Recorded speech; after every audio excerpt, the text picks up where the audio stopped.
कृष्ण के मथुरा जाने के बाद राधा के साथ क्या क्या घटनाएं हुई। कृष्ण बिलख बिलख के क्यों रोए राधा की मृत्यु पर।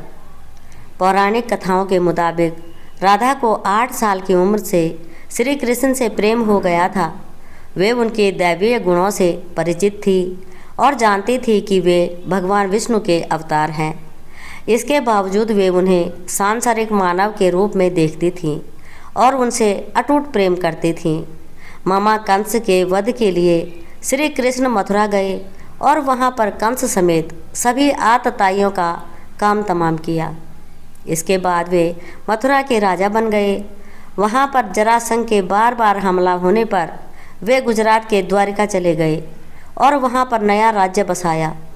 जब कान्हा जी वृंदावन से विदा हो रहे थे तो राधा एक कोने में उदास खड़ी थी।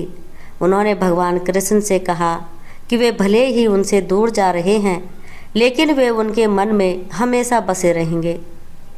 उनके जाने के बाद राधा की जिंदगी ने दूसरा मोड़ ले लिया। परिवार वालों के कहने पर राधा ने किसी और से विवाह कर लिया और उनके बच्चे पैदा हुए। अपनी पारिवारिक जिम्मेदारियां निभाते हुए वे बुजुर्ग हो गई, लेकिन अपने कान्हा से उनका प्रेम कभी कम नहीं हुआ। अपने बच्चों के शादी ब्याह जैसी सामाजिक जिम्मेदारियों से मुक्त होने के बाद वे अपने प्रिय कान्हा से मिलने द्वारिका पहुँचे। वहाँ पर उन्हें कोई नहीं जानता था। तब तक भगवान श्री कृष्ण रुक्मणी, सत्यभामा समेत 8 महिलाओं से शादी कर चुके थे। जब देवकी नंदन को महल में राधा को आने का पता चला तो वे बहुत खुश हो गए, लेकिन उन्होंने इस बात को किसी से जाहिर नहीं किया और संकेतों के जरिए राधा से हाल चाल पूछा। चूँकि राधा अब अपना बाकी जीवन भगवान श्री कृष्ण के साथ ही गुजारना चाहती थी, इसीलिए उन्होंने उन्हें महल की प्रमुख देविका नियुक्त कर दिया। वे महल के सामान्य कामकाज की निगरानी करती थी और मौका मिलने पर अपने आराध्य को निहार लेती थी। कई दिनों तक इस तरह चलने के बावजूद उन्हें अपना कान्हा से वह भावनात्मक जुड़ाव महसूस नहीं हो पा रहा था, जिसे पाने के लिए वृंदावन से इतनी दूर गुजरात पहुंची थी। काफ़ी सोचने के बाद उन्होंने द्वारका छोड़ने का फैसला कर लिया। वे कहाँ जाएंगी और क्या करेंगी, इसका उन्हें कोई भान नहीं था। उन्होंने भगवान कृष्ण से विदा ले और महल से निकल पड़ी।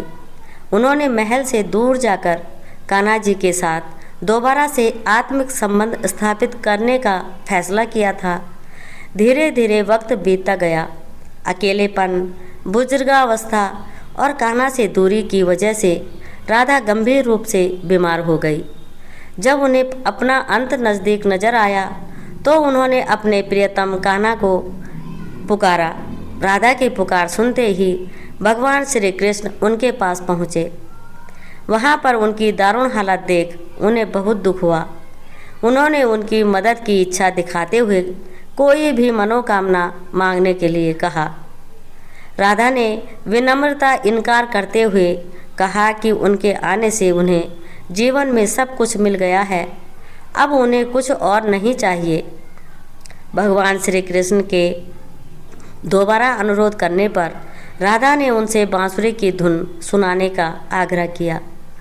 राधा की बात सुनते ही कृष्ण जी ने बांसुरी निकाली और उस पर मधुर तान छेड़ दी।